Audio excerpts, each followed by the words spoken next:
These women are the last 500 people on Earth to plug their noses to prevent getting kidnapped. It's a dying tradition that started over 700 years ago, and soon it will be extinct. This nose plug tribe is so fascinating that I had to come to India's most remote region to track them down and tell you their story. Can I ask why your nose ring is bigger than everyone else's? She likes my beard, she can feel it. Oh, she's letting me touch it. Wow. Welcome to Arunachal Pradesh, the emptiest state in India. When you think of this country, you probably think of Delhi or Mumbai or the busy street markets scattered around the subcontinent, which just passed China as the most populated nation on Earth. But there is an entirely different side of India, unspoiled by traffic or pollution, that I'm determined to discover. Less than 1% of India's population lives in this state, which is larger in size than Indiana. I'm here with my Indian photographer friend Gautam and our local guide Chris, and we're driving northbound in search of the Apatani tribe, whose distinct nose plugs lead me to so many questions. But when in India, you cannot plan for anything, and we're already getting pulled in a different direction. We've come across a river and a bunch of 20-something-year-old men chilling here, and they say they're about to fish, but they use a special technique. They grab this plant, they mash it up, and they use it as bait, but it makes the fish high. So apparently the fish become unconscious, and that's how they're able to catch them. Let me help you. I don't understand, like, where is it going? Like this? Okay.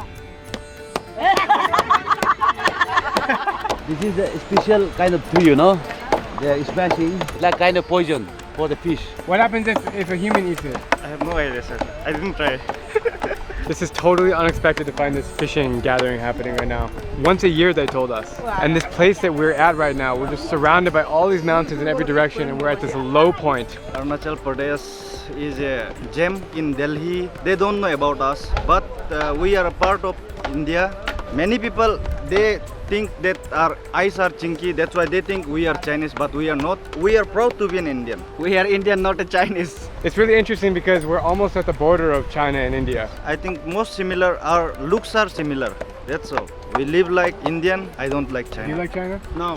You like China? It's my neighbor. I don't care about it. So we don't like communists. We like independence. We have the right freedom. So that's why we love India. Out of nowhere, the guys started throwing the fish poison into the river.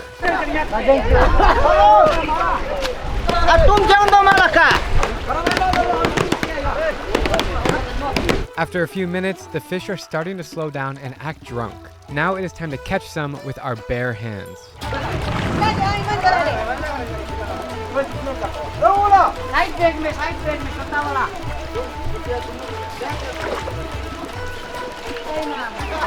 Cooking fish!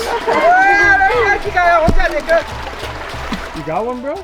I think this is a species of trout. In local language, we call it muring. So is the fish drunk still? Now he's drunk, almost booze. So everybody catches like whatever they catch, they just take home to their family? Yes, every man for themselves. Yo, this guy in the red, he's not gonna go hungry for a while. He's a pro. This is insane. They're catching like big fish all in this one area of the river. Seems like a lot of people are gonna have dinner tonight. We decide to follow the fishermen over the hill, continuing our quest to find the Apatani woman. We are exploring more of Arunachal Pradesh, and I don't know, we found this like tiny little village. So we're walking in, see if we can meet someone. It's just so incredibly still out here and quiet. Still blows my mind that I'm in the busiest country in the world. Certainly not this region. Very good. How are you? Very good. You speak English? English so that. Oh. How are you? Very good. What's your name? My name Trinchala. Trinchala? My name, Drew. Drew. So Chris is from a town that's 30 minutes away, and the language here is actually different. Every little village, they have their own dialect. It's so interesting. We are joint family. In the place here, most of you will see they will live in the joint family. Here we are live almost 35 families, yeah, joint family. That's your grandma? The lady, the older? Yes, this is our grandma. How old is she? I think it's plus more than 100. I think so. When American people think about India, they don't think about Arunachal Pradesh. They don't think about the blazers. They only think about the big cities, but they didn't know about the like a forest region and a backward. They don't know.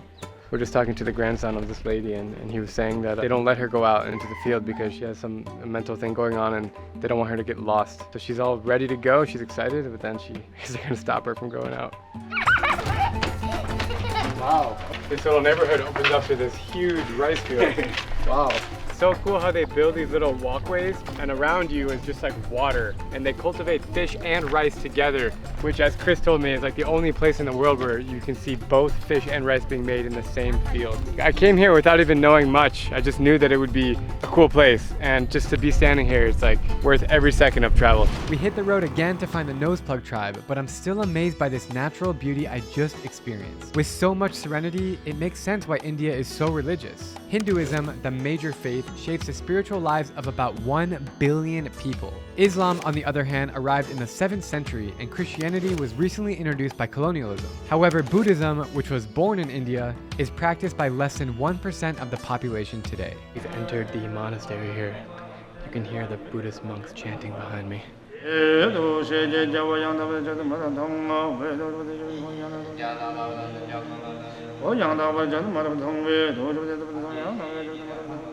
Even still, I was able to visit an amazing Buddhist temple when I arrived. But I speak too soon because we stumbled upon a Hindu temple down the road from the fishing village.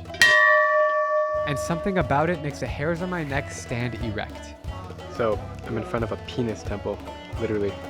And I was just blessed by the priest or the monk.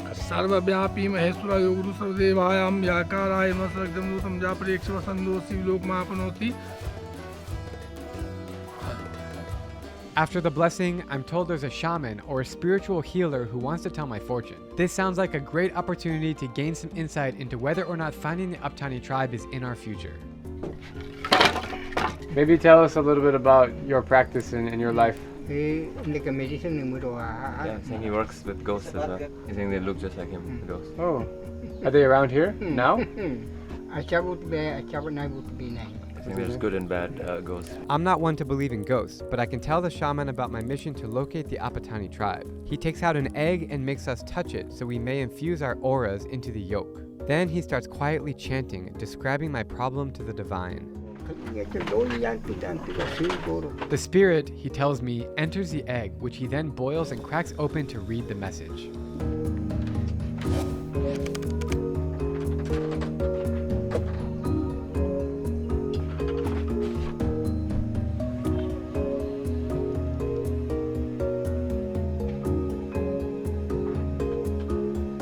The shaman tastes the egg and gives his verdict, which is the Noseplug tribe is right under our noses. I'm eating the yolk that he read. Delicious. These flags are really interesting. At first I thought it was a Japanese flag, with the white and the red sun in the middle, but it has the little sun rays. And it's basically the flag for animism, which is their religion here. Really, really interesting. In reality, this flag represents Donyi Polo, yet another religion in Northeast India. It's an animistic religion, meaning that followers believe all objects have souls, even things like the sun and the moon. One of these spirits must be looking out for me because out of the corner of my eye, I spot our first Apatani woman, so I drop everything to see if she's willing to meet. We found a lady's house here. She's got the beauty on her face. Let's go in. Alright, so we've just entered her house. It's just so cool. It's really dark in here. It's cool in here. Let's go learn more. It's really nice to meet you. I traveled a long way to get here. Can you tell me about the daily life here of the Apatani people? In Apatani, we cultivate rice, They're farmers. Rice farmers. Apatani, we are farmers. Tell me about how it feels to look so different and maybe if you know anything about the tradition, if you can explain it to me. One thing, you cannot ask what is the reason, Ripa did not want to comment on the reason behind her nose plug, since the practice has been banned since the 1970s. She is happy to talk about her personal experience, but to find out the true history, we'll have to look elsewhere. At what age did you get the nose plugs? Around 8 to 10 years. And how do they pierce it? With a needle or? No, the bamboo. Oh, with bamboo. This is can, can? So this is one piece. Usually it should be bigger than the holes, After burning little bit, they rub it. So she's basically had it her whole life, almost. Yeah, they never take out. They never take them out. Do you know her age? No. Even I don't know how old I am. Nobody here knows. Can I ask if you know what your age is or how old do you think you are? She said she's 100? 100 and lakh, you know. She has grandchildren, you know. How do you feel that you're the last generation to carry on the tradition? We don't do anymore. They look like Indian, you know. It makes them unique. Yeah. It's actually what he does. He travels around the world and gives people photographs. It's really cool. It's for you. As I'm getting ready to leave, Ripa brings out some juice for us, giving me a chance to reflect on her features and her powerful story. She just did a prayer over the juice for our safe journeys. It tastes better because of the blessing. The history of the tribe's nose-plugging tradition is not lost on me. I think it makes them look all the more beautiful. So if you're sitting at home watching, whatever you do, don't forget this face.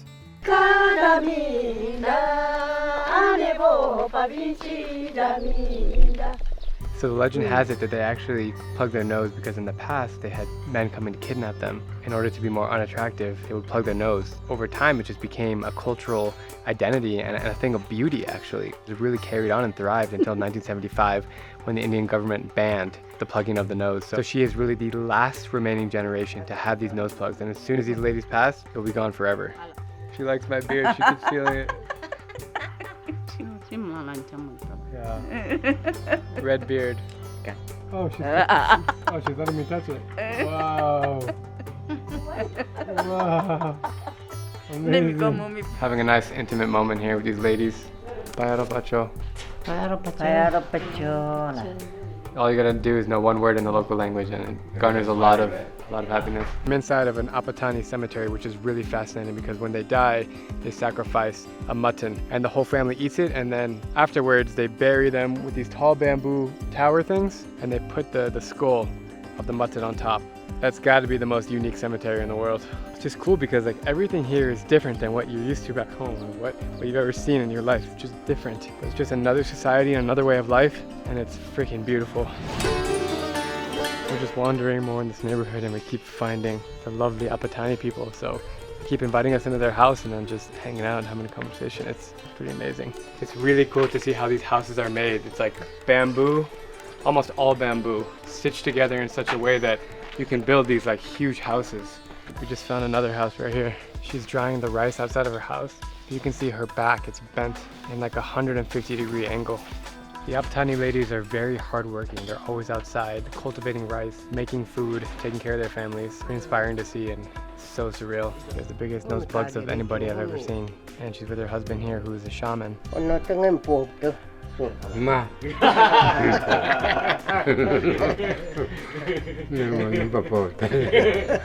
they're both just kind of hanging out here. And she's doing the peace sign. Can I ask why your nose ring is bigger than everyone else's? She did by herself. She just wants to be more beautiful. How many kids do you have? She's counting her kids. 5 sons, 3 daughters. When you got the nose plug, can you tell me through the process? The nose plug, you know, she did not remember when the nose pierced. She doesn't remember the nose plug? She doesn't remember? No, but when she start putting plugs, when the baby is born, we used to make nose pierce and ear pierce, you know. That's for you. Bye-bye. Bye. We've been walking outside of his house and he keeps following us. He doesn't want to leave us, and likewise, I don't want to leave him. Bye-bye.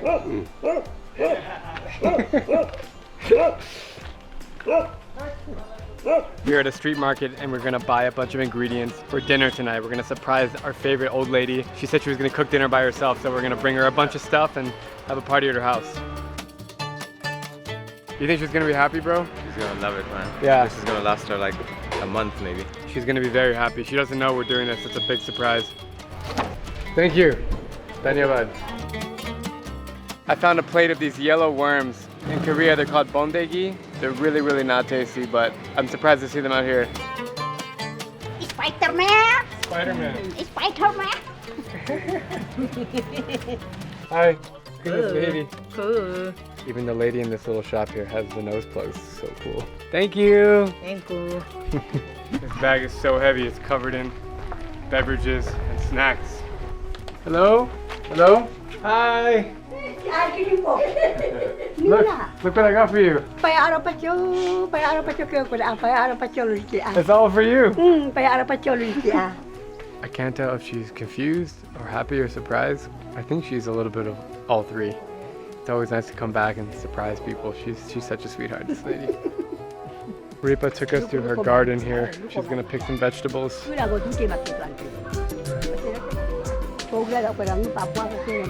keep accidentally stepping on her vegetables, but she's also stepping on them, so I'm following her.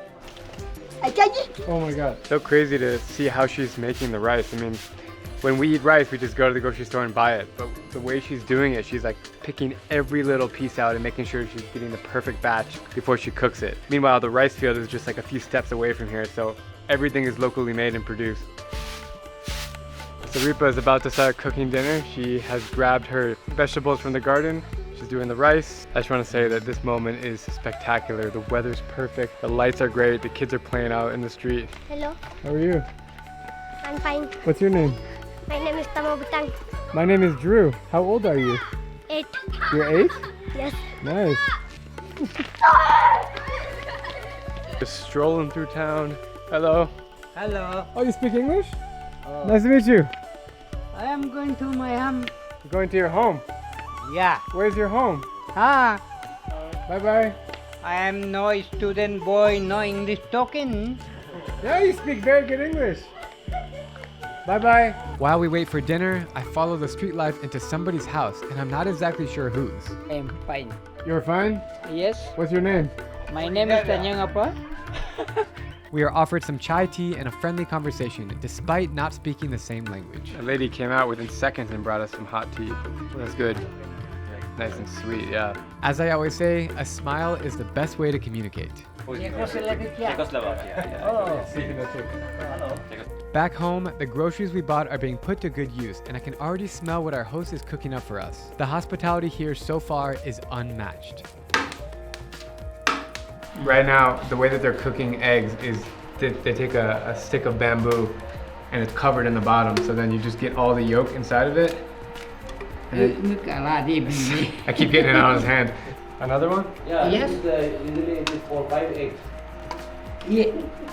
Sorry, I got it on his arm. Yeah. Here? Ah, yeah. Okay. Alright. It's a chili pepper? Chili. Is it spicy? It looks intimidating. Just eat it. Oh my god, it's spicy. Dude. Holy crap, I don't think I can swallow it. Too spicy, man.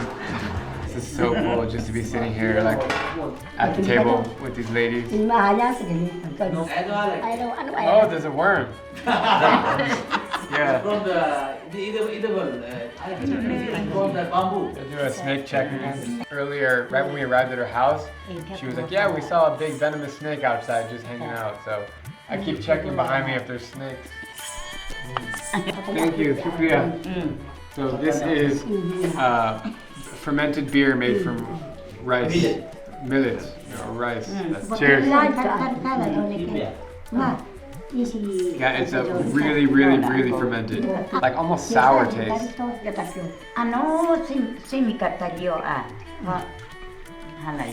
This is salt. Oh, okay. Like They're drinking. like you have a cocktail. Okay. Not like this one, this is salt. It's salt. Yeah. It's black. The eggs are just about cooked, so it's time to crack open the bamboo shoots and see what's inside. Three-course meal. For context, this has been like over 2 hours in the making, and finally, we're starting to eat.